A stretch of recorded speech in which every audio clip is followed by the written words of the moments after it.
The sharp, metallic tang of disinfectant mixed sickly with the coppery scent of fresh blood and the cloying sweetness of impending death. Dr. Eris Thorne didn't notice it anymore. Her senses were long numb to the grim symphony of the makeshift ICU. Sweat plastered stray strands of dark hair to her temples, and her surgical mask felt suffocating, but she dared not remove it. Around her, a frantic dance of nurses and orderlies played out in the dim, overpressured environment, a desperate ballet against an unseen enemy. "Flatlining, doctor!" a strained voice yelled, ripping Eris from the intricate calculations swirling in her mind. Her gaze snapped to the monitor, where a jagged green line had abruptly flattened into an unforgiving, silent horizon. Patient 117, a young mother named Maria, was gone. Just another statistic swallowed by the red tide. Eris felt a familiar, sickening lurch in her stomach. But this time, it wasn't just grief. It was a cold, dawning horror. Maria had been receiving the standard, government-mandated IV treatment for 2 days, the one that every major hospital and military facility was deploying. Eris had followed the protocol, even though every instinct screamed against it. The red tide wasn't just a hyper-virulent pathogen. It was a bioweapon, engineered with a cruel elegance to hijack cellular replication and then, critically, to overreact to certain immunomodulators. Maria's system, overloaded by the official antidote, had just shut down, not from the virus itself, but from the desperate attempt to fight it with the wrong tools. A silent scream echoed in Eris's head. The official treatment wasn't a cure, it was an accelerant. It wasn't just ineffective, it was killing people faster. She glanced at the last remaining vial in her hand, the culmination of 3 years of ostracized, underfunded research. Her antidote prototype, AP. It was crude, synthesized from obscure compounds and reverse-engineered viral fragments, a testament to countless sleepless nights fueled by caffeine and a stubborn refusal to accept the inevitable. Eris Thorne, barely pushing 30, had always been an anomaly. A child prodigy who found solace in the microscopic world, she'd eschewed the glittering careers in big pharma or prestigious university labs. Instead, she'd chosen a dilapidated, condemned clinic in the forgotten heart of Chicago's South Side. Its chipped paint, leaking roof, and perpetually flickering fluorescent lights were a stark contrast to the gleaming, sterile facilities she'd briefly sampled during her post-doc years. But it was here, in the neglected New Hope Free Clinic, that she found the freedom to pursue her unconventional theories. Her peers, mostly older, established academics, had sneered. "Too much of a maverick," they'd murmured. "Undisciplined, chasing phantoms." The phantoms, in this case, were her theories on pathogen-host interaction, suggesting a more nuanced approach than the blunt force antiviral cocktails favored by the pharmaceutical giants. When the red tide first emerged 6 months ago, a terrifyingly efficient respiratory illness that swept through populations like wildfire, Eris was one of the first to suspect it wasn't natural. Her warnings, delivered to anyone who would listen, were met with polite condescension, then outright dismissal. The official research, heavily funded and politically expedient, had already locked on to a different path. Now, her condemned clinic, a place city health inspectors had threatened to padlock for safety violations that were mostly just an excuse to clear out a low-income area for redevelopment, was the epicenter of her last stand. It was the only lab that hadn't been absorbed into the centralized, failing pandemic response. And it was here, amidst the desperate faces of community volunteers, that Eris had synthesized her crude but effective AP. 2 patients, both on the brink of death, had received her prototype. Not through official channels, of course. A desperate mother begging for her dying child, a homeless veteran collapsing outside the clinic. Aris had administered the AP under the veil of night, driven by a raw ethical imperative that superseded all regulations. Both were now showing remarkable signs of recovery, their fever breaking, their lungs slowly clearing. They were living proof. This single vial in her hand, shimmering faintly in the harsh clinic lights, represented everything. It was hope, it was vindication, and it was her last shot. She needed to mass-produce it, to get it to the millions drowning in the red tide's suffocating grip. But the problem wasn't scientific. It was systemic. Her first attempt to penetrate the fortress of officialdom had been met with a chilling indifference. Armed with early, astonishing data, Aris had sought an audience with Dr. Evelyn Reed, head of the city's public health task force and a former mentor who had once championed her intellectual prowess. Reed, now hardened by bureaucratic necessity and political maneuvering, had listened with a weary, dismissive air. "Aris, I appreciate your initiative, truly," Reed had said, her voice dripping with patronizing concern. She sat behind a polished mahogany desk in a gleaming high-rise office, a world away from Aris's crumbling clinic. "But your data is anecdotal, non-peer-reviewed, and frankly outside of approved clinical trial protocols. We have established guidelines, Aris. Billions have been invested in the current therapeutic strategy." Aris had felt a hot surge of indignation. "Billions invested in a strategy that's killing people, Evelyn. My prototype is working. I can show you the cellular assays, the patient responses." Reed had cut her off with a wave of a manicured hand. "And expose the city to a massive liability? Administering untested compounds outside of authorized channels? Aris, are you trying to lose your license?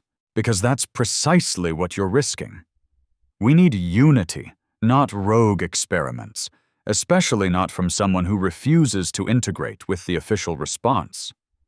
The words were a thinly veiled threat, a reminder of who held the power. The message was clear: conform, or be crushed. Defeated, but not broken, Aris had retreated to her clinic, the weight of Reed's dismissal heavy on her shoulders. The rage bait was subtle, but insidious. The indifference of power, the bureaucratic jargon that masked a lack of genuine care, the refusal to look beyond established failing protocols. It wasn't malice, perhaps, but a self-preserving blindness that was arguably more dangerous. Then, the true catastrophe struck. A second, more aggressive wave of the red tide ripped through the city. Hospitals overflowed, their corridors jammed with gasping patients. The official treatment, instead of stemming the tide, seemed to merely prolong the inevitable, creating an endless, agonizing cycle. The city's medical infrastructure buckled and then shattered.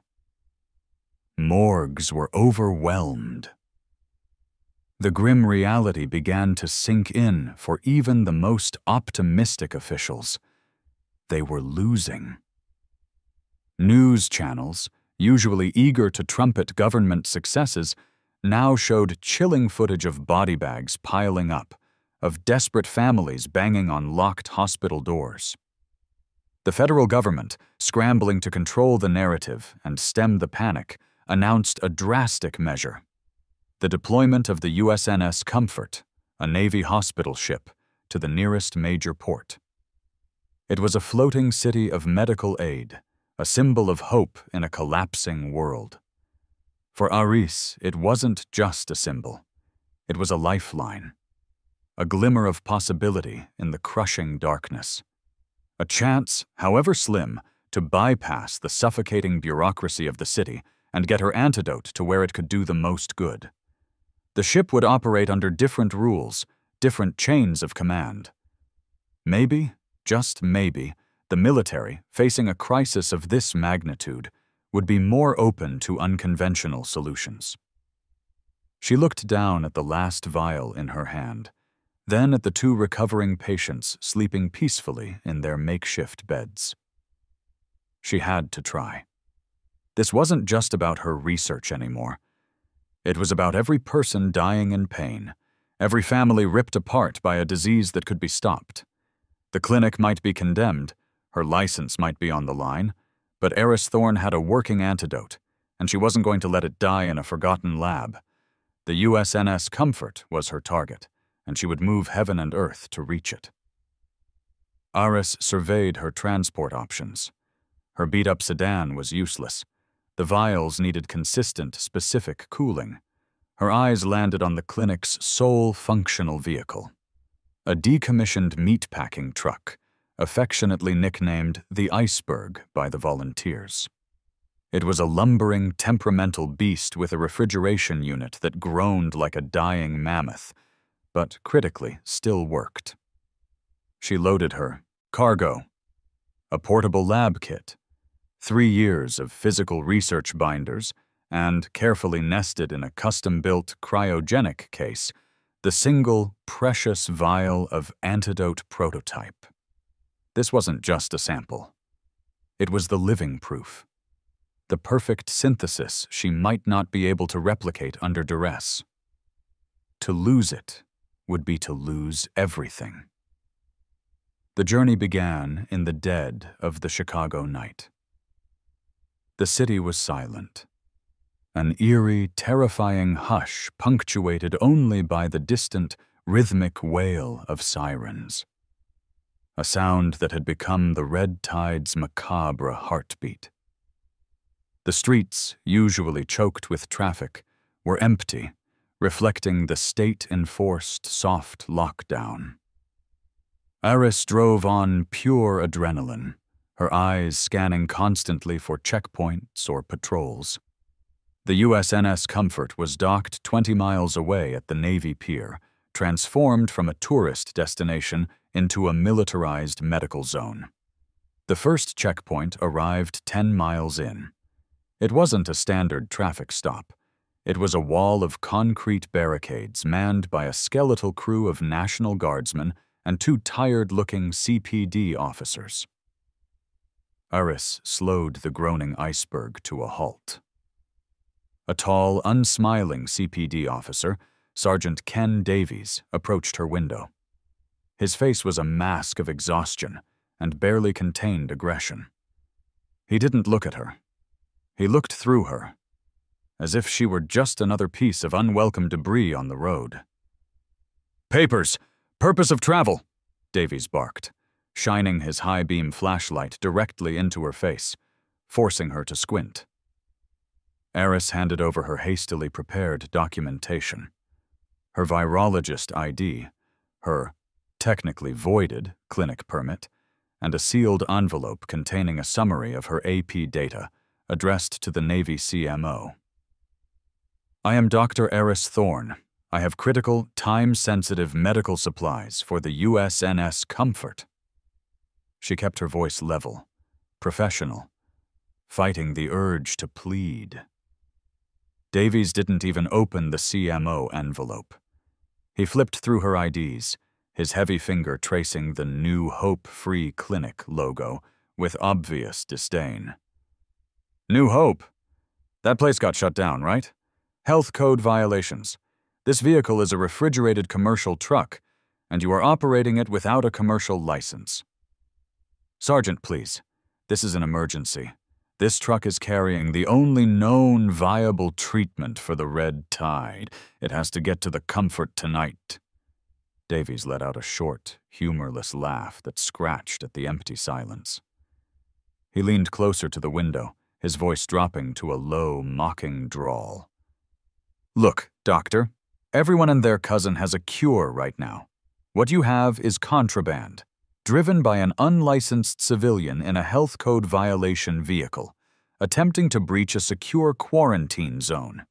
You know what I see? I see a woman who bypassed a dozen genuine medical centers just so she could get her name in the paper. This was the rage bait in its purest form. The bureaucratic, procedural weaponization of the law against a life-saving mission. He wasn't interested in saving lives. He was interested in filling out the paperwork correctly and asserting his authority. I am not asking for recognition, Sergeant. I am asking for access to save lives, Aris insisted, her voice trembling with suppressed fury. If you impound this vehicle, the refrigeration is compromised. The entire payload is ruined. People will die. Davies straightened up, a look of smug finality settling on his face. Threatening a police officer with hypotheticals, Doctor? You're lucky I'm not citing you for misuse of city property. License is suspended, vehicle is non-compliant, cargo is suspect. I'm impounding the truck for a mandatory biohazard inspection, right here, right now. He gestured to a tow truck idling nearby, an opportunistic vulture waiting to strike. The blood drained from Aris's face. Inspection meant delay. Delay meant failure. She had to think fast. She knew arguing was futile. She had to appeal to the only thing that mattered to him: procedure and plausible deniability. Sergeant, she said, pulling a new set of laminated documents from a separate folder. This is a temporary transfer order, signed by an Army Reserve major I consulted with 2 days ago. It authorizes the transport of experimental biopharma to a military vessel. It's a low-level internal memo, but it is an order. If you impound this, you are deliberately obstructing a DoD logistical movement during a national health crisis. You will be held personally responsible for the failure to deliver. She knew the memo was flimsy, half-legal, and utterly lacking in real weight, but it had the correct stamps and military jargon. It was enough to create doubt. Davies's aggressive posture wavered. The military paperwork, even low-level, was a complication he didn't want. He squinted at the document, his lips moving silently as he tried to decipher the official-looking seals. He took his frustration out on her. Fine, get out of here. But if I see this heap on my beat again, I'll have you locked up for 24 hours. And check your damn mirrors next time. Move! Aris didn't need to be told twice. She slammed the iceberg into gear, leaving Davies and his petty tyranny behind, her hands shaking from the intense, frustrating clash. The rage bait had worked. Her 2 hours lost meant the AP vial had been sitting at a dangerously low cooling level, its integrity tested by the obstruction. She arrived at Navy Pier just as the first slivers of a cold gray dawn painted the horizon. The USNS Comfort was monstrous, a white beacon of hope surrounded by a fence of razor wire and armed Marine guards. She abandoned the iceberg a block away, grabbed the single cryogenic case, and walked purposefully toward the main checkpoint. Her heart pounded a frantic rhythm against her ribs. This time, the antagonist was not a petty cop, but the formidable, highly credentialed system itself. She was escorted to a prefab command trailer to meet Captain Alistair Finch, the ship's chief medical officer, CMO, and a man who looked like he'd been carved from marble. Trim, iron-gray hair, an impeccably pressed uniform, and eyes that held the practiced skepticism of someone who had seen it all and believed none of it. Finch didn't offer her a chair. He simply pointed to a stack of folders. I have read your summarized notes, Dr. Thorne. Unimpressive. Aris bristled. Captain, with all due respect, those notes are preliminary data on a compound that reversed terminal red tide in 2 human subjects. I have the synthesized vial here. It requires immediate, specific cold storage. Finch steepled his fingers, his gaze drifting lazily to the cryogenic case on the floor. "And who authorized you to synthesize novel compounds and administer them to civilians? Do you have an FDA emergency use authorization? Department of Defense clearance? Was this trial registered on clinicaltrials.gov? No, no, and no.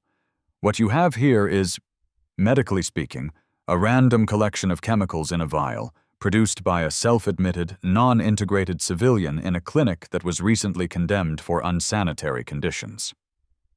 The bureaucratic wall was impenetrable. Finch spoke in cold, rational, professional terms, but his effect was far more rage-inducing than the cop's blatant hostility. He wasn't malicious. He was the epitome of systematic indifference, a man whose rigid adherence to regulation would doom thousands, all while believing he was the morally superior one. "Captain," Aris pleaded, her voice cracking with the emotional strain of the journey, "the conventional treatment is failing catastrophically. We are losing 60% of our ICU patients. My AP targets the viral replication method. It's completely different." "I am aware of the efficacy statistics, Doctor," Finch interrupted, his voice sharp and dismissive. "And I am also aware that the pharmaceutical company that developed the official compound, funded by a significant NIH grant, guarantees a 20% survival rate. That is an established baseline. Your miracle is unproven, your methodology is questionable, and introducing an untested variable into a national response effort is not just poor science, it's an ethical violation. I will not jeopardize the integrity of this mission for a rogue civilian." He stood up, signaling the end of the conversation. "I suggest you take your chemicals, contact a local ethics board, and perhaps seek some psychiatric evaluation. You are clearly under extreme duress. You are denied access to the comfort. Guards, escort Dr. Thorne off the pier." Aris was escorted back to the checkpoint, her mind racing. Denied. The single word slammed into her like a physical blow. She had faced the law and the medical brass, and both had rejected her with infuriating self-righteousness. Dejected but unyielding, Iris sat on a concrete planter outside the guarded gate, clutching the case. She realized she had to bypass the command structure entirely. She needed a collaborator, a rebel inside the marble fortress. She watched the shift change, observing the doctors and nurses coming and going. She saw a young man, early 20s, wearing the scrubs of a junior researcher and carrying a textbook with a familiar, dog-eared cover, a niche journal of obscure virology. Taking a deep breath, Aris stood up and approached him as he paused by the gate. "Excuse me, Ensign?" The young man, Dr. Julian Hayes, looked up, his eyes tired and bloodshot. "Yes?" "My name is Aris Thorne. I'm a virologist. I just spoke to Captain Finch." Hayes's shoulders slumped. "Ah, the unorthodox visitor. I heard about that. I'm sorry, Doctor. Captain Finch is a stickler for procedure." Aris pulled out her phone and quickly opened a compressed file containing the comparison assays. The official treatment's toxic reaction versus her AP's benign, curative effect. "Dr. Hayes, I need 10 seconds of your professional opinion. Just look at these. This is the official cocktail. Look at the cytokine storm it generates in non-human primate models.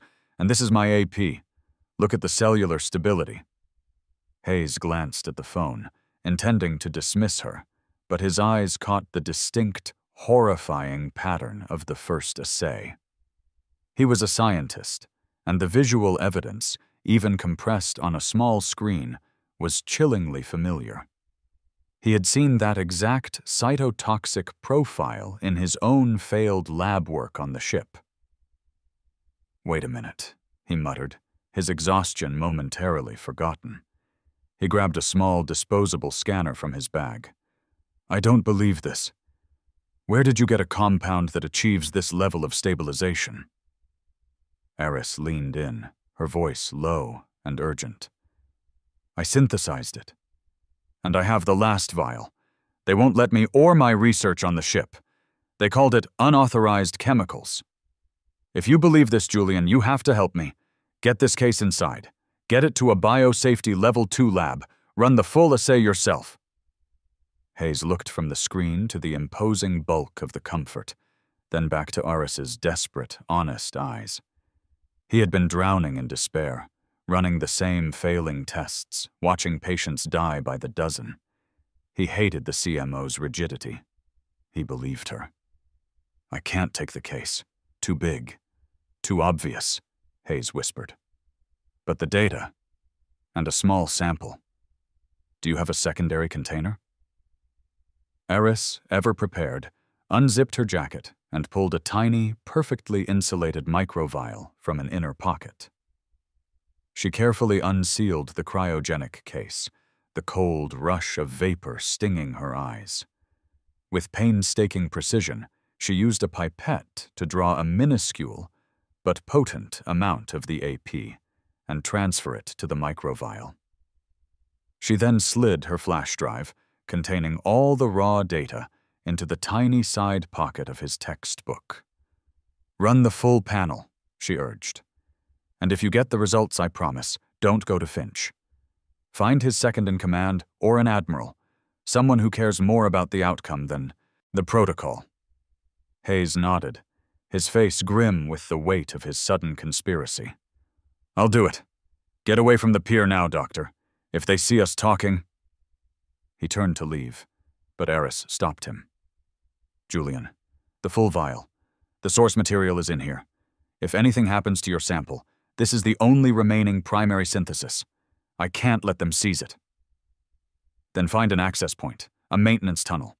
You need to be inside, not outside. Get close to the ship, he said, before melting back into the flow of personnel. Aris spent the next few hours circling the massive steel hulk of the Comfort, using her street smarts to avoid patrols and her scientific knowledge to find a blind spot. A maintenance access point near the ship's dry dock berth that was being used for unloading non-medical supplies. She slipped past a distracted guard and found a spot shielded by giant cargo containers. She had to remain hidden until she heard from Hayes. She had to protect the last vial. She waited for what felt like an eternity, the humid, midday sun beating down on the steel containers, cooking the air around her. She was hungry, exhausted, and running on fumes. Then, the sudden shrill shriek of an alarm pierced the silence. It wasn't the air raid siren. It was a localized, high-priority emergency signal from the ship itself. Code Black, power grid instability, containment failure warning in Zone 3. Aris's mind translated the jargon instantly. A surge, a power drop, and a lab or containment area, likely where Julian was in danger of losing power and integrity. Moments later, a wave of chaos erupted on the pier. Personnel scrambled, and a contingent of engineers rushed toward the dry dock berth. In the confusion, a forklift, overloaded with heavy equipment destined for the engineering deck, swerved violently to avoid a crashing metal pallet. The forklift operator, panicked by the alarms, overcorrected. The container the forklift was carrying, a huge, dense metal housing for a field generator, swung wildly off its chains, tearing through the air and crashing down directly toward the shielded, hidden corner where Aris was resting, clutching the cryogenic case. Aris had no time to move, no time to think. She heard the screech of the chains, the sickening groan of metal, and the shouted warnings. The massive object was descending like a vengeful iron fist, aimed right at the ground where the last AP vial sat. Driven by a primal, fierce instinct, Aris threw her body over the small cryogenic case. She curled into a tight ball, her arms wrapping around the precious container, her back arched as she used her own spine and skull to create a barrier. The impact was thunderous. The corner of the heavy generator casing didn't hit the vial directly, but it struck a large ancillary medical equipment box beside her and the ground just inches from her head. The shockwave was immense. A sharp spike of agony lanced through her right shoulder as it slammed into the concrete, absorbing the violent tremor. But the vial was safe. The generator housing settled, resting against the twisted wreck of the medical box, creating a small, dark, oil-slicked cocoon around Aris and her cargo. She lay there, gasping, the taste of metal in her mouth, her limbs shaking uncontrollably, but the case in her arms was intact. The vital temperature indicator remained steady. She had shielded the last vial. The literal price. A likely dislocated shoulder, contusions, and the realization that she was now fully submerged in the military zone, hidden, injured, and with no way out except forward. The chaos of the power failure was her only cover. She pushed herself up, wincing, and looked into the shadowy maintenance tunnel now exposed by the shift in the cargo. It was time to go inside. She had failed to gain access through diplomacy or procedure. Now she would claim it through sheer, desperate infiltration. The antidote prototype was safe, resting against her throbbing chest, shielded by the tenacity of a woman the system had tried and failed to dismiss. Her pain was insignificant. The fight had just begun. Aris slipped into the maintenance tunnel, the air immediately turning from humid harbor grime to the sterile, pressurized chill of the hospital ship's interior. Her shoulder throbbed with every shallow breath, but the pain was a dull counterpoint to the fierce focus in her mind. The code black had worked in her favor, scattering personnel and diverting attention. She was inside. Navigating the comfort was a maze of identical corridors and heavy steel doors. She used the ship's pipe network as a map, following the cold lines she knew would lead to the cryogenic storage and, eventually, a decent lab. She finally emerged, blinking, onto a low-traffic deck, blending into the flow of engineers and off-duty corpsmen. It took her 30 agonizing minutes, relying on overheard conversations and discreet sign reading, but she found the ship's small, dedicated toxicology lab. And there, hunched over a bank of sophisticated molecular scanners, was Dr. Julian Hayes. "Julian," she whispered, relief flooding her system. Hayes spun around, his eyes wide with surprise and alarm. "Dr. Thorne! What in God's name? How did you get in here? You're injured." "Power failure. Forklift. Don't worry about it," Eris dismissed, leaning heavily against a workbench. "Did you run the sample?" Hayes's previous skepticism had evaporated, replaced by a stunned, revolutionary fervor. He pointed to a screen displaying a dazzling, complex graph. "I ran it 3 times. The stabilization profile is unbelievable. It's not just an antiviral, it's a deprogrammer. It halts the red tide's replicative cycle without triggering the fatal immune response. This compound, Aris, this is the cure. This is what we've been trying to synthesize for 6 months, and you did it in a condemned clinic." He grabbed a small keyboard and typed furiously, sending the preliminary results through the ship's internal network to a handful of trusted lower-level medical staff. "I found a few colleagues, good people, who are furious about the patient mortality rates. They believe you. We have a small window to make a move." This was Aris's small success. She was vindicated, but only in the shadows. She was granted the barest of necessities. A tiny, repurposed storage closet adjacent to the main lab, just big enough for her cryogenic case, a monitor, and a stool. For the next 8 hours, fueled by stale coffee and sheer willpower, Aris guided Hayes through the necessary steps to create a larger, stable batch of the AP, working from the microscopic primary sample in her vial. Their collaboration, however, was quickly noticed. The CMO, Captain Finch, was a rigid man, but not a fool. The sudden unauthorized use of obscure lab resources raised an immediate red flag. And then, the true antagonist arrived. Dr. Elias Vance, a man synonymous with Washington, D.C.'s medical elite, boarded the Comfort via helicopter. Vance was the director of the federally funded Red Tide Initiative at the powerful Chiron Institute. His institute held the multi-billion-dollar contract for the official, failing treatment. His presence wasn't about saving lives, it was about protecting a financial empire. Vance was ushered directly into the lab suite by Captain Finch. He was smooth, impeccably dressed, and exuded an air of superior intellect that instantly rubbed Eris the wrong way. "Captain, this unauthorized noise in your toxicology unit is unacceptable," Vance murmured, his voice oily and soft, yet laced with absolute authority.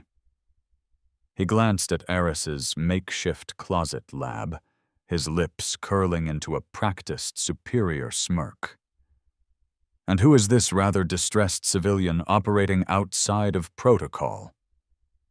Finch, cowed by Vance's political weight, quickly explained Eris's unauthorized presence and Julian's rogue testing. Vance listened, his eyes never leaving Eris. When Finch finished, Vance walked over to Eris's space and looked down at the primary AP vial in its case. He didn't touch it.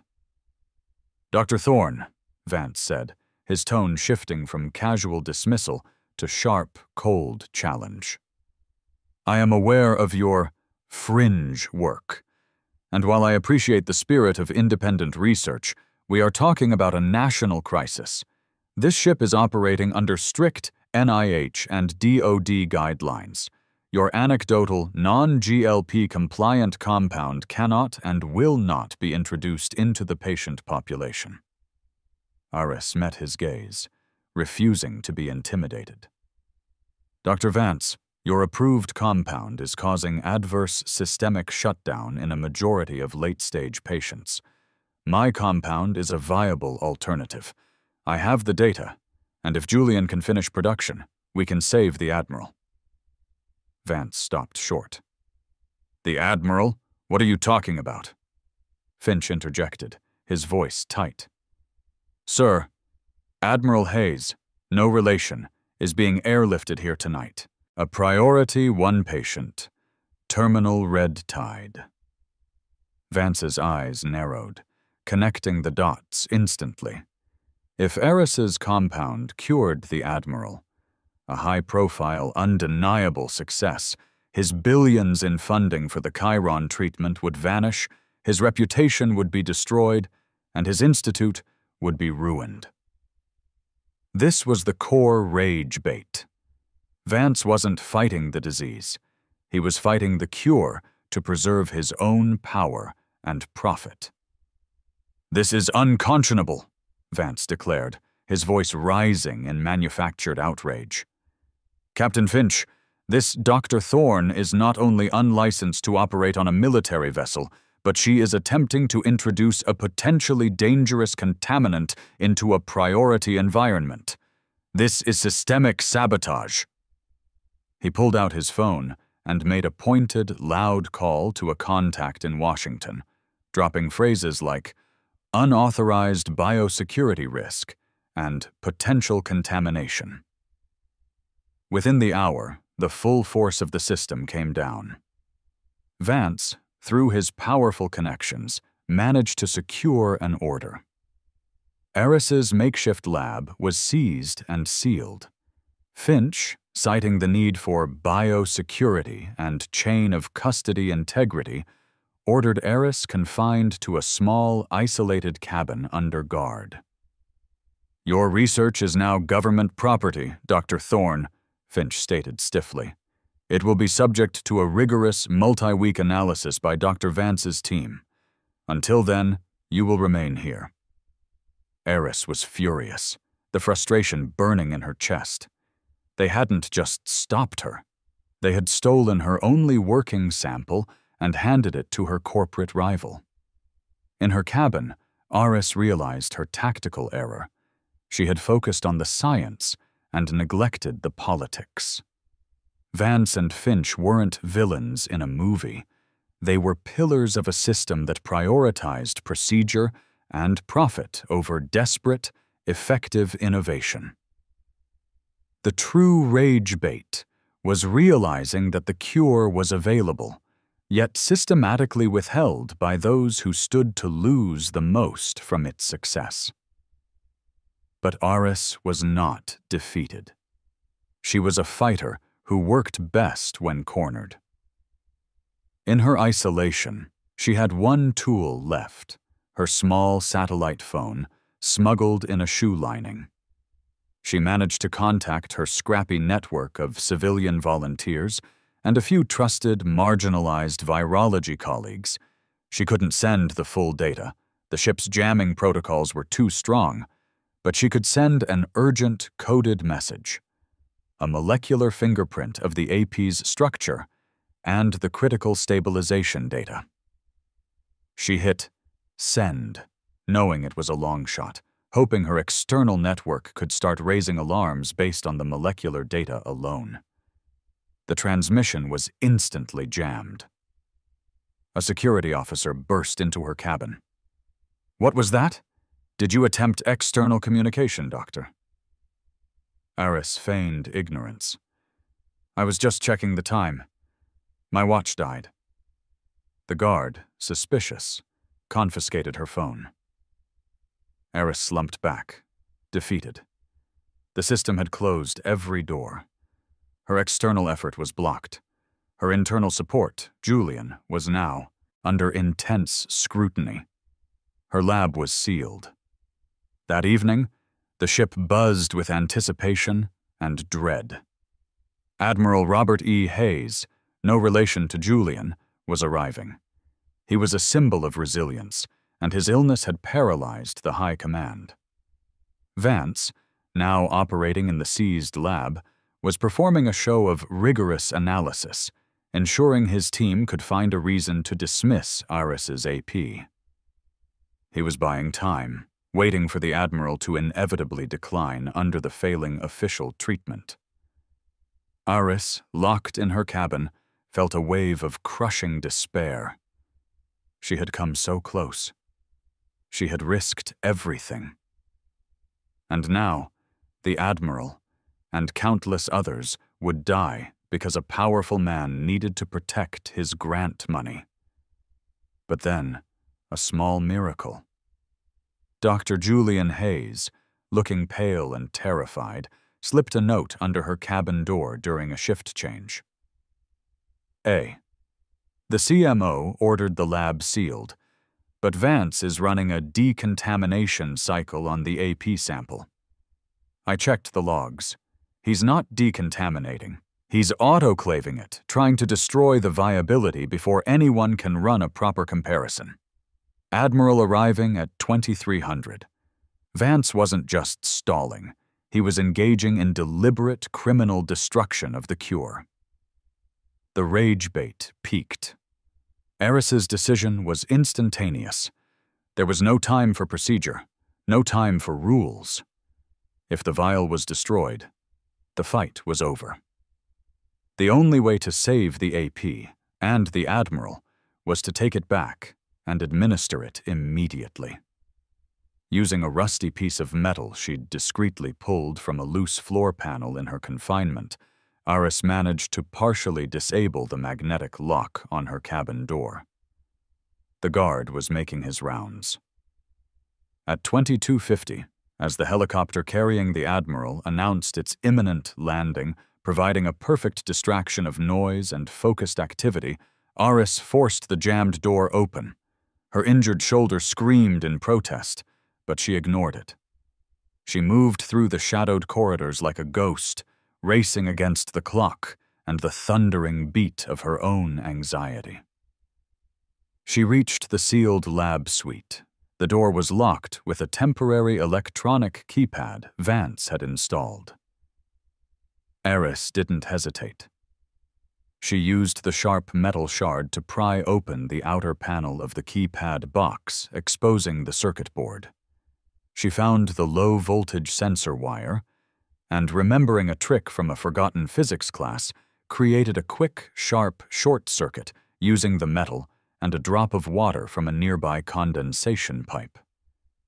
The keypad flashed, sparked, and died. The magnetic lock disengaged with a soft click. Aris was inside. The Admiral was landing. Vance was moments away from completing the destruction of the AP. The climax was upon her. Aris stumbled into the sealed lab, the door hissing shut behind her. The small room was brightly lit, and immediately her eyes went to the workstation where the AP vial had been placed. Dr. Elias Vance was there, his back to her, preparing to place the cryogenic case into a thermal sterilization unit, the autoclave that would boil the cure into uselessness. "Vance, stop!" Eris's voice was hoarse, echoing in the confined space. Vance spun around, his face a mask of shock and sudden, venomous hatred. "Thorn? What the hell? How did you get out?" "You know how, Vance. You tried to destroy the only hope these patients have to protect your budget line. That makes you a criminal." Aris didn't plead. She accused. Her right shoulder was radiating agony, but she ignored it, taking 2 deliberate steps toward the workstation. Vance recovered quickly, his corporate polish returning, brittle with menace. "You are trespassing, Doctor. This is a military vessel. You will stand down immediately, or I will have you forcibly restrained and charged with espionage." He reached for the case. Aris lunged, not at Vance, but at the console of the sterilization unit. She smashed her elbow against the emergency power switch, plunging the unit into darkness just as Vance's fingers brushed the case. The move cost her dearly. A sharp, searing pain shot up her arm, and she cried out. Vance used the moment of her pain to shove her aside. "Get out! This compound is a risk! It must be rendered inert!" They grappled briefly. Aris, driven by sheer ethical desperation, managed to rip the cryogenic case free. Vance stumbled back, enraged. He activated a silent emergency alarm button under the counter. Before Vance could fully recover, the door burst open. Captain Finch, followed by 2 armed Marine guards, rushed in. The Admiral's helicopter landing had been their focus, but the local alarm from Vance's lab had rerouted them. Finch took in the scene. The disheveled, injured civilian, Aris, the disoriented, furious director, Vance, and the priceless cryogenic case clutched tight in Aris's shaking hands. "Dr. Thorne, stand down! Guards, restrain her! Vance, what is going on here?" Finch barked, his face flushed with professional fury at the chaos. "Captain, she is a saboteur!" Vance shouted, pointing at Aris. "She broke containment. She is attempting to obstruct the inactivation of a potentially hazardous, unauthorized compound. This is a breach of protocol and biosecurity. Arrest her immediately!" Aris ignored Vance, addressing Finch directly, the desperation in her voice overriding the pain. "Captain, Vance is lying. He was attempting to autoclave the antidote, not for sterilization but for destruction. He knows this compound works, and he knows it invalidates the billion-dollar contract for the failing treatment his institute developed. Look at the status light on the sterilization unit. It was primed for immediate heat exposure. He was trying to destroy the evidence." Finch hesitated, his rigid sense of right and wrong warring with his unwavering devotion to procedure. He knew Vance was ethically dubious, but Eris was an unauthorized civilian breaking military law. Just then a figure pushed past the guards. Commander Alex Reyes, the son, Admiral's pragmatic, no-nonsense aide, who had just rushed over from the helicopter landing pad. "Captain Finch, Admiral Hayes is being brought to ICU Alpha now. He's critical. He had a seizure on the flight. His vitals are crashing." Reyes looked from Finch to Vance to Aris, his expression grim. "Our established treatment has failed. We know it. Vance's team confirmed that the official cocktail is causing systemic failure in advanced cases." He looked at Aris, his eyes desperate. "Captain," Reyes said, his voice cutting through the panic and political static. "I've seen Dr. Thorne's preliminary data, the graphs Dr. Hayes risked his neck to smuggle out. This woman, regardless of her methods, has a viable compound. The Admiral is a do-or-die case right now. We are down to 0 options." Reyes walked forward, placing himself between Finch's ordered guards and Aris. The payout. Inspirational climax. "Captain," Reyes repeated, locking eyes with Finch. "You stand on protocol. I stand on the sanctity of life. If she fails, we are no worse off than we are right now. We lose the Admiral. If she succeeds, she saves him, and she saves this entire mission. We follow her orders now, Captain." Finch's face was a study in internal conflict. His career, his entire belief system, was based on procedure. But the specter of losing the Admiral, a national hero, a man he respected, due to a failure of his own system, broke through the barrier. He looked at Vance's furious, cornered face, then at Eris's determined, painful conviction. "Fine," Finch clipped out, his voice heavy with the gravity of his decision. "But if this fails, Dr. Thorne, you will face the full weight of the UCMJ. Guards, take Vance to temporary holding. Reyes, you will personally escort Dr. Thorne and supervise the administration. Go." Aris, Reyes, and Julian, who had arrived to watch the confrontation, raced to the ICU. The atmosphere around Admiral Hayes was somber. He was unconscious, his breathing shallow, the monitors screaming the reality of systemic collapse. With Julian assisting, Aris moved with the practiced, meticulous grace of a true scientist under pressure. Her shoulder screamed, but her hands were steady. They stabilized a small, refined dose of the AP.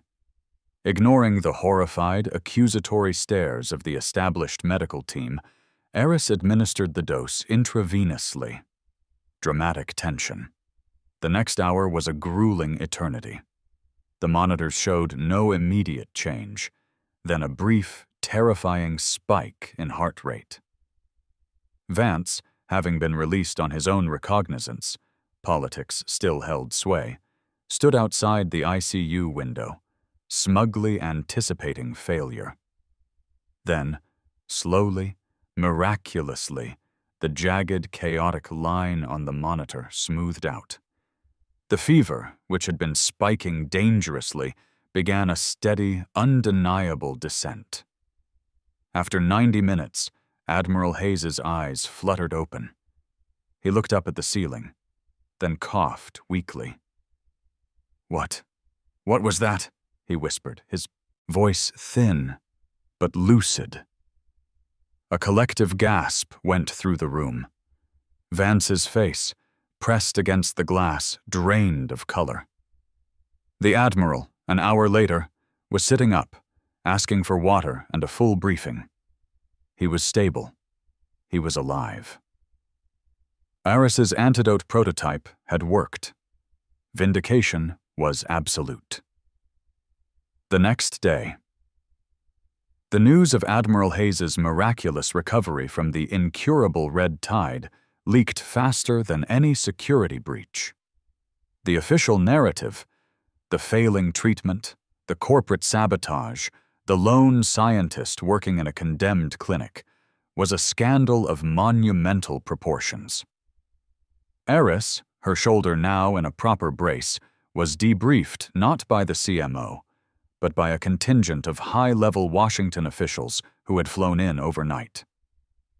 The final meeting was with the Secretary of Defense, SecDef, Marcus Lytle, a man known for his brutally direct approach and disdain for bureaucratic inefficiency. He met her on the ship's command deck, overlooking the vast, churning harbor. "Dr. Thorne," Lytle said, his tone one of grim respect. "You broke every protocol we have. You endangered a ship and its crew. You committed larceny, and you saved an admiral. What do you have to say for yourself?" Eris, tired but resolute, didn't apologize. "I say that bureaucracy killed Patient 117, and it would have killed Admiral Hayes. I saved the antidote from a man who was ready to destroy it for profit. I don't regret my actions, sir. I regret that the system forced them." Lytle nodded slowly. He didn't offer praise. He offered change. "Dr. Vance's contract is terminated. The Chiron Institute is under full federal investigation. And your license, doctor, is not only safe, but it is about to become the most protected asset in the Department of Defense." Resolution? Conclusion. "Dr. Thorne," the SecDef continued, looking out at the city the Comfort was now serving. "We recognize the failure of centralized, politically motivated research. We need genius, not protocol. Effective immediately, I am authorizing the creation of the Dr. Eris Thorne Advanced Biosecurity Research Initiative." He extended his hand, holding not a medal, but a signed executive order. "This is an independent, non-classified, fully funded, and independently managed research command granted for the term of your professional life. We will build you the facility you need, supply the personnel you request, and shield you from the vultures like Vance. Your sole mandate is this: find the cures, and don't let anyone stop you. Go save the rest of them, Doctor. You've earned the right to run your own show."